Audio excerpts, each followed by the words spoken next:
Bueno, las cuentas remuneradas bajando rentabilidades, los depósitos también, pero claro, también las hipotecas. De esto hay que hablar. ¿Qué hacemos en este 2025? ¿Es momento de cambiarse de banco, fijarnos más en las cuentas, mejor monetario, mejor un depósito? ¿Qué va a pasar con las hipotecas este año? Pillamos una hora, nos esperamos. Bien, todo esto vamos a charlar hoy con el banquero del pueblo. El banquero, ¿qué tal estás? No sé cómo llamarte, Hola, banquero te muy llamaré. buenos días. Es un placer estar con vosotros. Gracias por invitarme a este podcast. Y aquí estamos. Genial, oye, lo primero de todo, para que no los conozcáis, Banquero del Pueblo tiene un canal maravilloso en YouTube en el cual explica un montón de conceptos de cómo lidiar con los bancos de forma sencilla, ya sea con cuentas, con depósitos, con hipotecas. Fuera de micros le decía que me sirvió mucho a mí para iniciarme con mi hipoteca, que en la que empecé el año pasado. Así es que desde aquí, gracias mías y gracias de tus seguidores también seguramente. Casi 90.000 seguidores ya, que seguramente cuando estéis viendo esto pues ya los habrá superado. Y bueno, antes de nada, ¿quién es el banquero del pueblo? ¿Cuál es su historia? Gracias de nuevo por invitarme a este programa. Y el banquero del pueblo es Giver, un padre de familia, en este caso de familia numerosa, ingeniero y que ha estado más de 16 años en el banco. Concretamente inicié o empecé en 2007 como ETT, en caja, de cajero, y seguí pasando por todas las posiciones, desde back office, más centrado en empresas, gestor comercial, más específico, más focalizado en los seguros, gestor de inversiones, a subdirector, ya más enfocado en empresa, director e incluso un poquito entre dos aguas, de director de banca privada y director de sucursal. Y al final lo que aprecié en todo este camino es que los particulares o los que están más indefensos no se enteran de nada. No porque no sepan contar, sino porque al final hay que tener en cuenta muchos factores y a veces el banco podemos pensar que es un enemigo, es un enemigo. Es decir, que al final la motivación fue bajar abajo, intentar sin humo y sin tecnicismos que todo el mundo entienda cómo funciona el banco y que se pueda aprovechar de él. Tanto, como decíamos, desde un punto de vista de inversiones, ¿no? Que ese IPC o ese aumento de la inflación no arañe nuestro poder adquisitivo o ahorros, o desde la financiación, que al final no nos tenemos que engañar. Esa hipoteca o esa primera vivienda seguramente para muchas personas es una de las grandes operaciones o la operación más importante y grande que hagan. Con lo que creo que vuelvo a lo mismo. No contratamos hipotecas cada día, con lo que creo que tenemos que estar formados y tenemos que saber dónde estamos. Bueno, antes de nada, quería preguntarte cómo estás viendo el panorama de las rentabilidades en cuentas remuneradas, porque no paro yo de ver rebajas todo el tiempo cuando nos toca actualizar información en FINED, en el artículo de mejores cuentas remuneradas, que por cierto lo dejaremos en la descripción si queréis echar un vistazo, pues solo la vemos a la baja. Esto es así, esto se está viviendo también así desde dentro, supongo. Correcto, y actualmente es lo que toca. Es más, veremos este jueves con la próxima decisión del Banco Central Europeo cómo se posiciona la Lagarde, pero creo que era muy clara. Al final venimos de un escenario que la inflación se descontroló y el mecanismo que han tenido o la política monetaria o las soluciones que han podido hacer para frenar esta inflación ha sido subir los tipos de interés. Cuando han subido los tipos de interés, veníamos de unos años de escenarios cero, no había cuentas remuneradas y hemos empezado a ver pues, este atractivo de esta remuneración. Que, ojo, no todos los bancos, pero sí que lo empezamos a ver. ¿Qué sucede? Que a medida que desde el año pasado se ha ido controlando esa inflación, han ido bajando esos tipos de interés y tenemos que ser conscientes o conocedores que estas cuentas remuneradas, el Euribor afecta, pero repercute más el STER, esa retribución diaria. Y con estos nuevos tipos de facilidad del depósito que llegaron a estar en torno al 4 y ahora están en el 3, está claro que estas cuentas remuneradas no caen porque los bancos quieran pagar más o menos, porque los bancos, donde obtienen la materia prima, si es más barata, no van a perder dinero o no van a pagar más de lo que les remuneran a ellos. Y esa sería la cruda realidad. Están bajando los tipos, del 4,5 ahora van por el 3,15 y está claro que teníamos atractivas cuentas remuneradas por encima del 3 y ahora cada vez más cuesta más verlas o vemos cómo están bajando incluso por debajo. Claro, mucha gente seguro se preguntará si el tipo de interés del Banco Central es el mismo para todos, ¿por qué unos bancos pagan más y otros pagan menos? Me encanta esta pregunta y es muy amplia. Y creo que lo podríamos mirar versus dos macros. Una, ¿qué tipo de entidad es? ¿Qué tipo de estructura tiene? Y dos, ver si es un banco o en este caso es un broker o ver qué. Es decir, actualmente han salido muchos neobancos, fintechs, bancos o entidades online que está claro que tiene una diferencia de gastos de estructura con una banca tradicional, que tiene muchas oficinas, tiene que pagar unos alquileres, tiene que pagar unos empleados. Entonces, es una buena excusa o es un buen nicho que estas nuevas entidades online, en principio con menores gastos de estructura, repercuten o trasladen, mejor dicho, parte de estos beneficios de los tipos de interés positivos al cliente. ¿Para qué? Precisamente para seducirlo.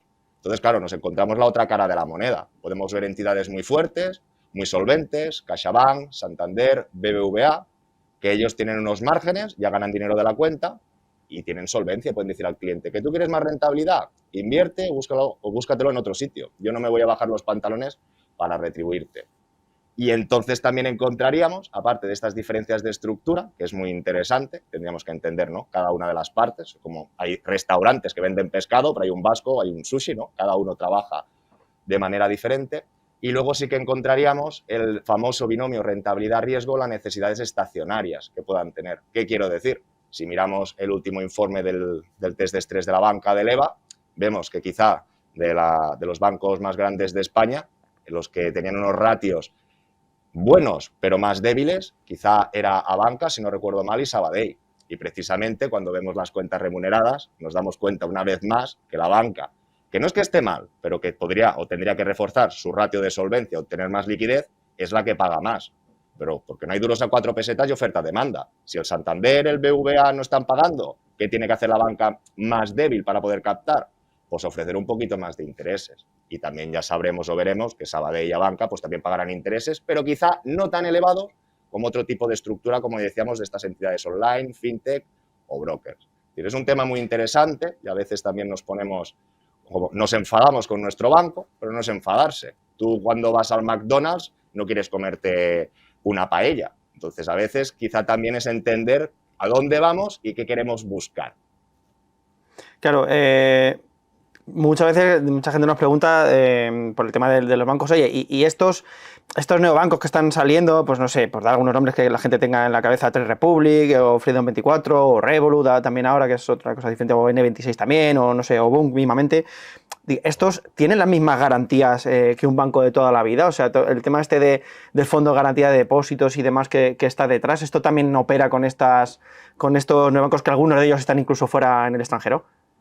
Correcto. Esto es muy interesante y tenemos que saber discernir lo que sería un banco, que al final normalmente son entidades que por su naturaleza les exigen más ratio de solvencia y les exigen más garantías. Y recordar que los bancos estarían protegidos, nuestros saldos, por el fondo de garantía de depósitos hasta 100.000. Y la primera distinción es entender si trabajamos con un banco o con un broker. Que los brokers de fuera de España, esta garantía externa que tenemos del fondo de garantía de depósitos hasta 100.000, en los brokers es hasta 20.000. ¿Me explico? Sea de Alemania, sea de Francia. Entonces, primero esta distinción. Y después sí que es verdad que podríamos encontrar alguna licencia como Trade Republic, que podría ser un broker, pero que precisamente nuestros saldos también estarían protegidos hasta 100.000. Todo y que la remuneración de cuenta, pues en este caso sería hasta 50. Con lo que creo que al final la competencia es buena para los clientes y más de lo mismo.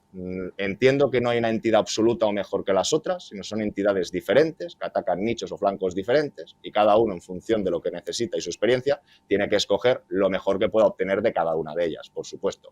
Pero no me creo que una es absoluta y que es mejor que las otras. No sé si me acabo de explicar. O respuesto a la pregunta, Sí. disculpa.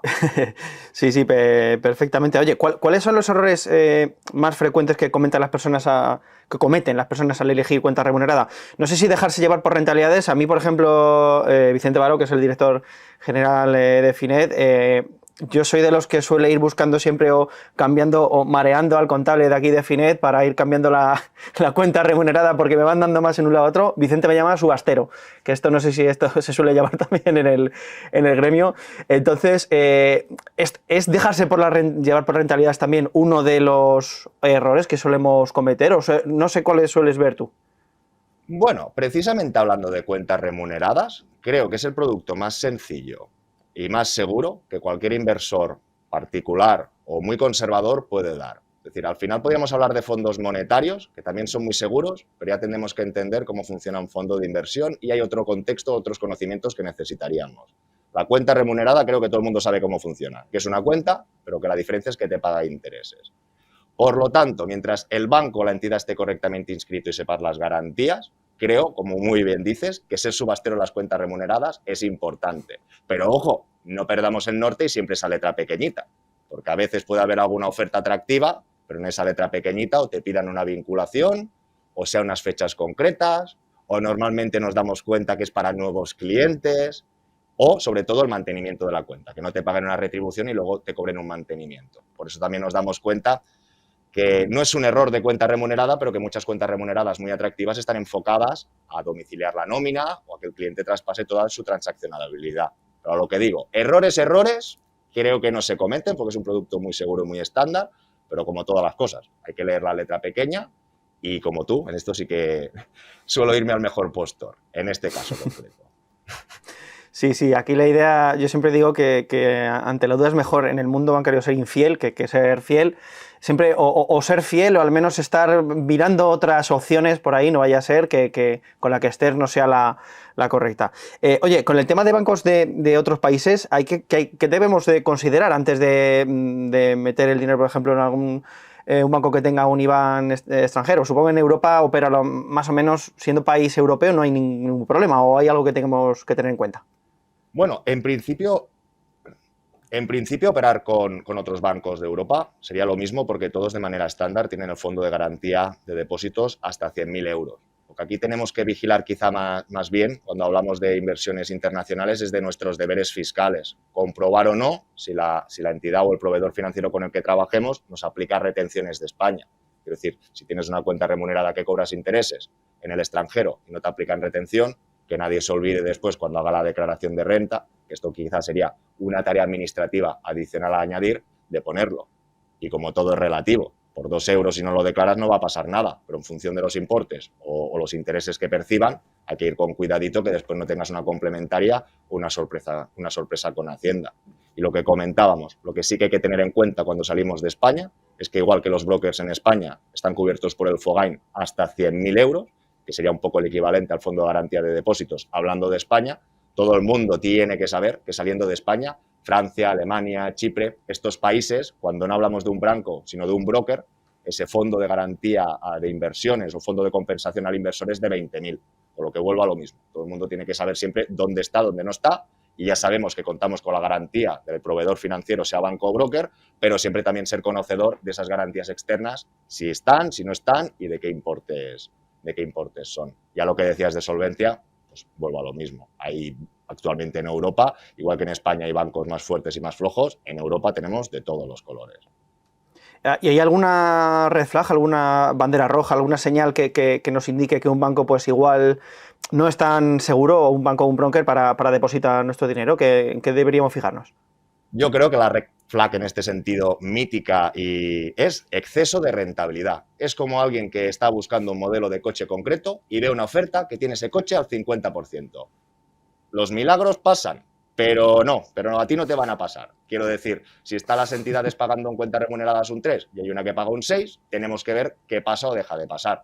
Es decir, normalmente si alguien paga un exceso de liquidez es porque necesita aumentar su ratio de solvencia o necesita tapar agujeros.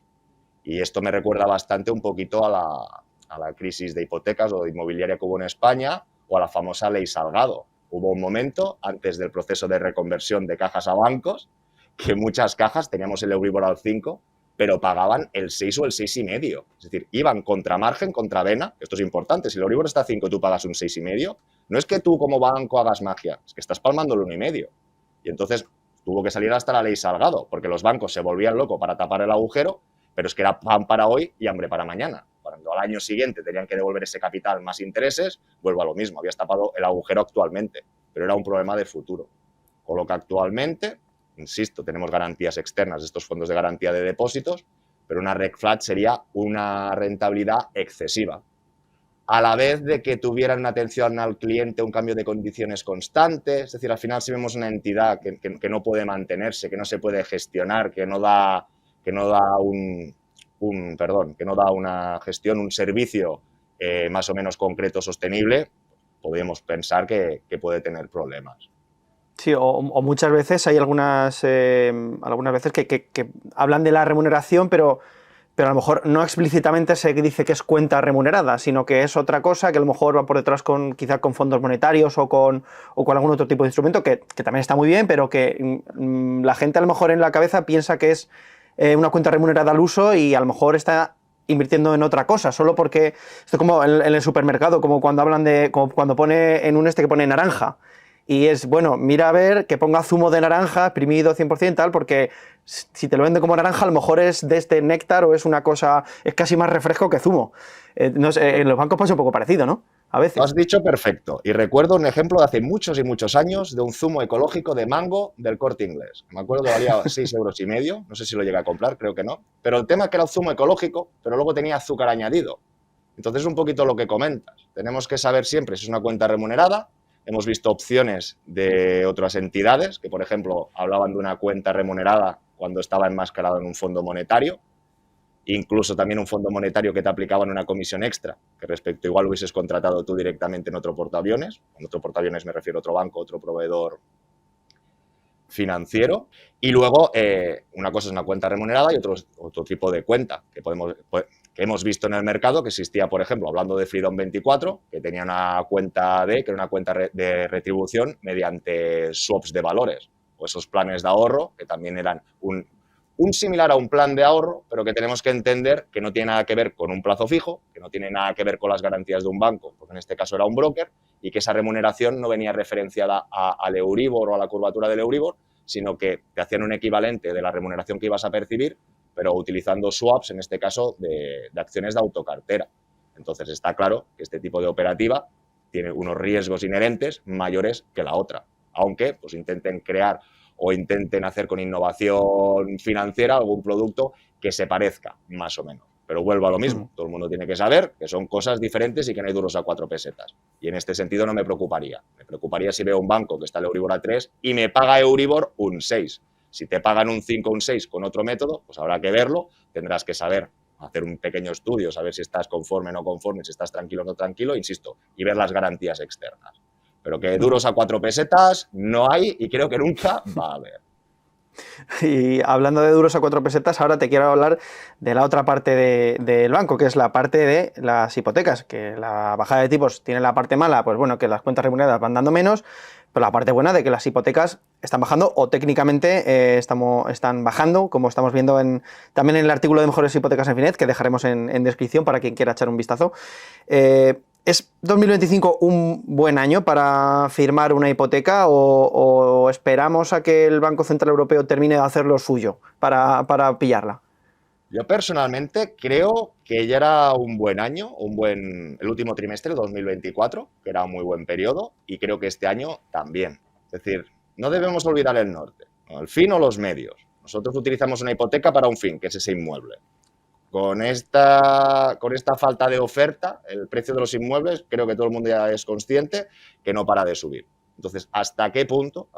Habría que mirar cada caso concreto, pero ¿hasta qué punto? Para que en vez de tener un 2,5, un 2,2, puedas tener ese 1,8, te va a compensar que si el inmueble que querías comprar por 200, ahora te vale 240.000. Con lo que creo que estamos en un buen momento. También esa media histórica del IPC al 3. Ya tenemos hipotecas a tipo fijo por debajo del 3. Que personalmente yo soy el primero que también la quiero variable, que quiero pagar lo mínimo indispensable. Pero creo que estamos en un momento que si consideramos el Euribor medio, era el 1,85, 1,87, más un diferencial de 0,5, ya estaríamos en un 2,5. Con lo que ahora, tener la oportunidad de podernos cerrar a un tipo fijo, insisto, por debajo de ese 2,5, me parece una excelente opción. Y luego no nos olvidemos que España, Portugal, junto con Grecia e Italia, eran los 4 países de la Unión Europea con más hipotecas variables después de la crisis subprime. Y parece que no hemos acabado de aprender del todo. Pero vuelvo a lo mismo, bajo mi punto de vista, estamos en un momento más que bueno. Ahora te voy a hacer la pregunta al millón ya directamente. Si Banquero del Pueblo tuviera que pedirse una hipoteca a día de hoy, ahora mismo, que supongo que todo esto depende del contexto de cada persona, pero ahora mismo, Banquero del Pueblo, ¿qué haría? ¿Fija, variable o mixta? Que también las empieza a ver ahora. Banquero del Pueblo, sin dudarlo, y después de mis experiencias vividas, por supuesto las mías, cogería hipoteca fija. Y es más, predico con el ejemplo. El año pasado hicimos una pequeña operación de un house flipping en abril y cogimos una hipoteca con BBVA fija a 20 años al 2,40. En este sentido, no me gustan las sorpresas y creo que nos tenemos que preparar para lo peor. ¿Y lo peor qué es? Que si sube el Euribor de manera repentina, si lo vas a poder soportar o no. que tienes unos ingresos muy elevados, con mucha holgura, que tu cuota de hipoteca representa un 10% de tu endeudamiento, puedes coger la variable tranquilamente. Aunque suba el Euribor, si estás a un 10, pagarás un 20, pero no te vas a ahogar. Que quiero comprar una vivienda, que la voy a hacer a tipo variable, pero que estoy ya al 30, al 35% de ratio de endeudamiento, que tengo un trabajo que no sé si voy a poder continuar. Al final esto es como el coche, que si vas a la velocidad más alta permitida, con la música a todo trapo, bebido, fumando, con gafas de sol, hablando, cuando incrementamos más factores de riesgo, la probabilidad nos lleva a que podamos sufrir un error o consecuencias. Entonces, en este sitio vuelvo a lo mismo. Todo el mundo tiene que saber dónde está, ver de qué peca o de qué carece, tengo buena nómina, no tengo ahorros, y tiene que intentar ceñirse la mejor opción para él.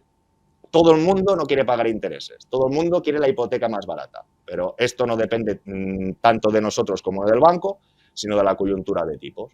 Cuando estábamos en 2020-2021 era el momento de hacer las hipotecas fijas más baratas al 1, al 1,5. Ahora al 1,5 no se puede. ¿Que las quiero hacer? Correcto, tendremos que esperarnos. Lo que está claro, vuelvo a lo mismo. Tú tienes un fijo, viene un evento de crédito, sube el Euribor los tipos otra vez de manera drástica. Tú mientras tengas un tipo fijo por debajo de ese 3, 2,5, creo que vas a estar tranquilo. Pero si cogemos una mixta, por ejemplo, pasan 5 añitos, nos estamos relajando, pero justo en el último año pasa otro evento de crédito, que al final estos cisnes negros, no quiero llamar al mal tiempo, pero si se llama COVID, se llama Rusia con Ucrania, y si no se llamará de otra manera. Y sabemos que en la historia, a lo largo del tiempo, estos eventos, los cisnes negros, se han ido repitiendo. Con lo que vuelvo a lo mismo. Una mixta me parece también una gran opción, pero porque es agresiva y te piensas que vas a pagar poco. Lo que no ves es la otra cara de la moneda, o de aquí 3, 5, 7 años, ¿qué va a pasar? Y vuelvo a lo mismo. Si el tipo ha subido, tú ya no vas a poder volver abajo. Con lo que en este juego yo diría que soy de fija en fija y tiro porque me toca fija. Oye, tú que has estado en las tripas del sistema bancario y demás, yo como consumidor tengo la sensación de que cuando subieron los tipos muy a lo bestia, las hipotecas se ajustaron súper rápido hacia arriba y las cuentas fueron a trompicones y más lentitos. Y ahora que está bajando o que está empezando el ciclo de bajadas, tengo la sensación contraria, de que las cuentas están bajando súper rápido y que las hipotecas parece que les cuesta todavía un poco. Esto es así, supongo que con ese delay juega el banco y gana un dinero, ¿no? Esto es totalmente así. Es decir, vale. Aparte que son comisiones totalmente diferentes, volvemos a lo mismo. Los grandes bancos no van a sacrificar su margen de la cuenta, con lo que si el tipo de facilidad del depósito es un 3, el 3 se lo ganan ellos y no te van a dar nada. ¿Qué sucede o deja de pasar? Que si hay bancos que entran en este juego, que pagan un 2,5 y el tipo de bancario es un 3, están ganando ellos un 0,5. Lo que no van a hacer, que si bajan al 2, ellos siguiéndote pagan un 2,5 porque van a perder dinero y recordemos que los bancos van a ganar. En las hipotecas es todo al revés. En las hipotecas ganan el diferencial más el Euribor. Con lo que como ganan mucho más y pueden multiplicar más el dinero, está claro que las hipotecas siempre van a estar, van a tener un delay mayor a las cuentas. Las cuentas están sacrificando, están perdiendo margen, lo ajustan de seguida. Las hipotecas, todos en positivo, ganan mucho más, pues tardarán más en ajustarlo. Un poquito blanco y en botella. Lamentablemente para nosotros, por supuesto. Ahora te voy a hacer un par de preguntas más acerca de hipotecas. La primera es, para toda esa gente que está empezando a buscar o que tiene idea y tal, ¿qué consejo le darías a alguien para negociar la hipoteca con su banco? Poder intentar conseguir las mejores condiciones. No sé si hay algún tip, algún truco que nos puedas dar. Sí, el primero de todos, que nadie vaya virgen al banco, que alguien tiene que hacer un pequeño estudio en su casa, ver cuánta entrada hace falta, si la tengo o no la tengo. No hay nada peor que ir al banco, que me ha pasado muchas veces, y que le digas, necesitas esta entrada, que te pongan cara de póker diciendo, ay no, si no tengo ni una cuarta parte. Entonces ya el del banco ya empezará a desconfiar, si te tiene que ofrecer un buen tipo. Es decir, al final solo tenemos, aunque no sea nuestra razón de ser y no trabajemos para el banco, como entendemos que al banco vamos a pedir una cosa que es para nosotros, tenemos que facilitarlo un poquito. Insisto, no para hacerle trabajo a ellos, sino facilitarlo para nosotros tener la mejor opción. Con lo que de entrada, ver ese ratio de endeudamiento y esa entrada para el inmueble que queramos comprar. Lo segundo de todo, me sabe mal, pero en los tiempos que estamos, igual que antes había cajas que se reconvirtieron en bancos y ahora todos son entidades con ánimo de lucro, pues nosotros también somos más espabilados. Y yo nunca iría a tu banco donde tengas los ingresos sin una oferta previa. Las comparaciones son odiosas, pero creo que es muy importante ya tener una oferta, una preaprobación, que gracias hoy en día hay muchas entidades online que pueden ser más o menos ágiles y con unos criterios de riesgo bastante conformes o bastante accesibles. Y precisamente, como estas entidades online, por los gastos o estructura que tienen, son más económicos, normalmente son ofertas fijas bonitas. Evo Banco, si no recuerdo mal, 30 años 2,45. Open Bank teníamos un 2,66. Con lo que eso creo que es un punto de partida fantástico para obtener esa aprobación y después ir a la banca tradicional o ir donde tengas tus ingresos, que en principio ese banco podrá hacer más fuerza por ti, porque sencillamente si te vas va a perder toda esa rentabilidad o toda esa transaccionalidad, con lo que en principio a ese propio banco, que ya sabe que eres buen cliente más que los otros que no trabajas, mejorarte esa oferta de la competencia. Eso sí, si no miramos ninguna oferta, si vamos a nuestro banco y queremos que nos lo explique todo, pues seguramente si podíamos haber conseguido un 2,3, si no hemos hecho toda esta preparación previa, nos quedemos en el 2,8. Y una vez más, no hay duros a 4 pesetas. Sí, lo único que para subasteros como yo es más complicado jugar la carta esta de que me voy, pues es como, bueno, pues si te has ido ya de un montón de bancos, nadie me garantiza que tú vayas a estar aquí más de un año. Y esa para los que ya están buscando, para los que tienen ya una hipoteca, ¿es momento ahora de ir a preguntar al banco a ver si nos pueden hacer una rebajilla o a ver si nos pueden cambiar un poco las condiciones o mejor esperar un momentito? Esta casi ya te la pregunto a título personal, ¿eh? Esta me ha encantado. Primero, podéis hacerlo, pero a nadie se le ocurra ir a tu propio banco si tienes una hipoteca variable para que te haga una hipoteca fija. Porque pensar que ya han vendido el pescado y se han vendido el pescado, en principio no van a querer perder el tiempo, es decir, no pensando en mí, sino en su discurso, para volver a hacerte la misma hipoteca. Con lo que cualquier persona que quiera mejorar la hipoteca, lo primero que tiene que estar atento es que tendría que cambiar de entidad. Y con otra entidad, si te hace una oferta mejor, también podrías volver a la tuya. Entonces, como ya no tendrán otra alternativa, o te la mejoran o te dejarán ir. Primero tener claro esto, que hay que ir a la competencia, que tu banco, si ha hecho la primera hipoteca, no. Y después tener claro qué hipoteca tienes y qué significa mejorarla. Porque nadie tiene la bolita mágica y nadie ve el futuro. Por lo tanto, si tú tenías una hipoteca fija al 3, ahora puedes conseguir una hipoteca fija al 2,2, las bonificaciones se mantienen. Tienes que tener en cuenta la cancelación registral, que va de 800 a 1.000 euros, y seguramente si debes bastante monto de hipoteca te lo vas a ahorrar y te va a salir a cuenta. Pero el problema viene a todas aquellas personas que tengan una hipoteca variable y que no sepan bien a qué tipo fijo se tienen que ceñir. Entonces, eran un poquito las indicaciones que hemos hablado inicialmente. Si el histórico del Euribor era el 1,85, 1,88, un pequeño diferencial de hipoteca de 0,6, digo pequeño porque he visto variables pues, a 1,5 o variables muy bien ceñiditas a 0,30. Si nos vamos a este 1,90 más 0,6 nos vamos al 2,5.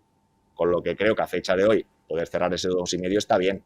Pero ¿qué ocurre o deja de ocurrir? Lo que decíamos, si alguien tiene una hipoteca con el 0,30 estaría por debajo. Se tendría que esperar o correr el riesgo de que realmente bajen más los tipos para cazarla. O entre tú y yo, Antonio, en el 2020, 21, 22, a principio, todas aquellas personas que tenían hipotecas variables, creo que aquel era el momento concreto para cambiarla. Todas aquellas personas que le hicieron variable, que ahora quieran cambiarla, pues está claro que era mejor antes que hoy. En este caso concreto. Genial. Y bueno, ya por último, para cambiar ya de tercio completamente, te debo hacer una pregunta, en este caso de inversiones a título personal. ¿Qué error has cometido en el pasado al invertir del cual hayas aprendido más? Esta te toca porque la hacemos ya este año siempre. Pues este es uno doble, que sería la falta de paciencia o de confianza con el método. Al final, antes de quizá predicar con estas aportaciones periódicas y sumergirme en el mercado de manera paulativa y siempre sin ningún tipo de duda, antes quizá pensaba que era más agresivo seguro, pero igual pensaba que sabía más y que tenía que entrar en momentos concretos y con importes concretos, cuando al final me doy cuenta, toro pasado, de todo el tiempo que he perdido por pensar tanto y no haber tenido un método sin tanta duda. Con lo que al final es la paciencia, pero entiéndeme, ¿no? La paciencia de a veces piensas que va a ser muy lento esta aportación periódica o este esfuerzo, pero precisamente esa constancia y el esfuerzo con el tiempo es lo que te dará los frutos. Pues me arrepiento pues precisamente de no haber empezado antes. Está claro, ¿no? Que con 18 años, si supiera lo que supiera hoy, pues todo sería diferente. Pero si dices el error, esa paciencia, pero la paciencia de no haber empezado antes, o ese nerviosismo, agresividad de pensar que lo podía hacer mejor o diferente. Cuando sencillamente, entiéndeme, constancia, constancia, constancia, constancia y el esfuerzo, aunque sea pequeñito, eso es al final lo que decimos. La vida no es una carrera de velocidad, es una de resistencia. Y cuando antes todo el mundo la suma y lo empieza a preparar, creo que viviremos mucho mejor y más tranquilos. Genial, sí, la verdad es que yo creo que es el típico error porque pasamos todos el error de juventud que se llama, también igual que cuando antes salías mucho cuando eras joven y ahora te gusta un poco menos, pues esto igual te gusta un poco más la marcha en esa época, pero luego vas aprendiendo que al final lo de la marcha, bueno, para unos elegidos y poco más. Bueno, ha sido Banquero del Pueblo, ha sido un placer tenerte por aquí y nada, a por los 100.000. Muchas gracias, el placer es mío, está muy a gusto, un placer estar contigo, Antonio, y espero que nos veamos muy pronto. Venga, que se anime todo el mundo ya. Eso seguro. Y nada, a vosotros lo que decimos todas las semanas, si os ha gustado esta entrevista, si os ha sido interesante o instructiva, pues dejadnos ahí un me gusta, y si nos acabáis de descubrir por el canal porque vais buscando Banquero Pueblo y no os habéis encontrado, pues oye, también una suscripción a nosotros, para nosotros también llegar a los 100.000. Igual llegamos un poquito más tarde que Banquero, pero también nos gustaría llegar. Así es que un saludo y nos vemos en la siguiente edición de Finet Talks.